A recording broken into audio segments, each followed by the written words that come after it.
Zen cat. It's one of my favorite shirts lately. Okay. After a night of listening to all the poems of everyone's experience of discrimination, I started to think honestly as you can. For I don't want to think or feel this way. Denying it doesn't make it go away. So I asked myself, am I racist? The word is scary. No one wants to be racist, not even racist. So often what keeps you from really facing something is fear. Fear you're not who you thought you were. Fear that when it's revealed, you will never break free of the consequences for the rest of your life. But I have seen so many good people say or do things they think they would never do because they don't see themselves that way. All the while society slithers in and settles in the darkest parts of our subconscious selves, bleeding into behavior everyone else can see but you. So with intent of seeing it and changing it as my light, I look back at certain moments in my life to answer this question, am I racist? Once, I was walking to an intersection. As I was standing, waiting to cross, I saw 3 dark brown men walking across a perpendicular street and staying along the side of the street I was planning on walking. I hesitated, for one in particular stood out to me. His behavior felt predatory as he walked like an alligator, head swinging to look for traffic like a shark swimming, upper body hunched forward as if there were a cold breeze hitting him even though it was a nice summer day, dark disheveled clothes. I could walk across. I would walk with them. They may harass me. There are 3, so they could drag me off somewhere, rape me. So I opted to stay on my side of the street. The same man protested to his friends at my obvious decision. I remember at the time I was thinking, I'm not staying here because you're dark brown, but because you are men. But now I ask, is that true?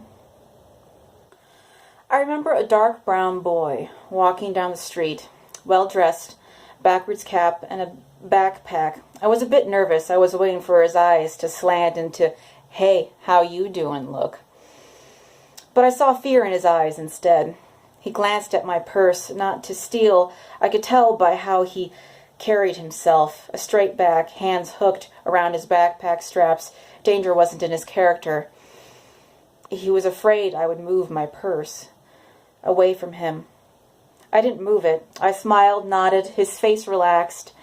His eyes shined a little brighter as he smiled back.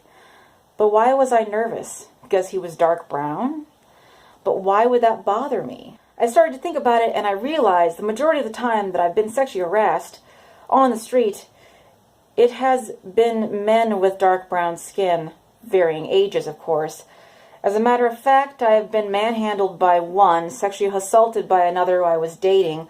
A different one attempted to manipulate me into a situation where I would be alone so he could rape me. So I guess I would be kind of stupid to be comfortable around dark-skinned men after all that, but light men are hardly innocent. In fact, it's a different kind of wolf altogether. I was waiting at an intersection to cross. A light beige businessman with a crisp, clean blue shirt, perfect tie, and not one hair out of place, rolled down his passenger side window, bending down to stare at me, a smirk on his face as he continued on his commute when the light turned green. Gave me chills. I immediately freaked out. Oh my God, it's a serial killer. It's a serial killer. I have got to stop watching Criminal Mind marathons.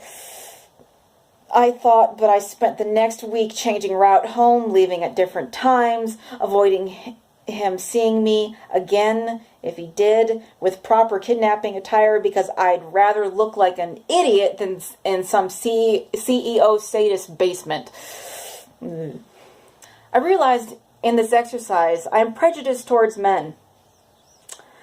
But I am thinking about race at the moment, so I will put that aside for one thing at a time. Well, I must not be racist if I'm just prejudiced towards men, right? But is it that simple? Because I am a light beige woman in a society that breeds racist if you're not paying any attention, if we don't shed light into the darkness. So, I may still be racist. Therefore, let's dig a little deeper into my growing up. If you guys are curious about anything else it is that I write or do, just hit the links below and I'll talk to you guys later. Bye-bye.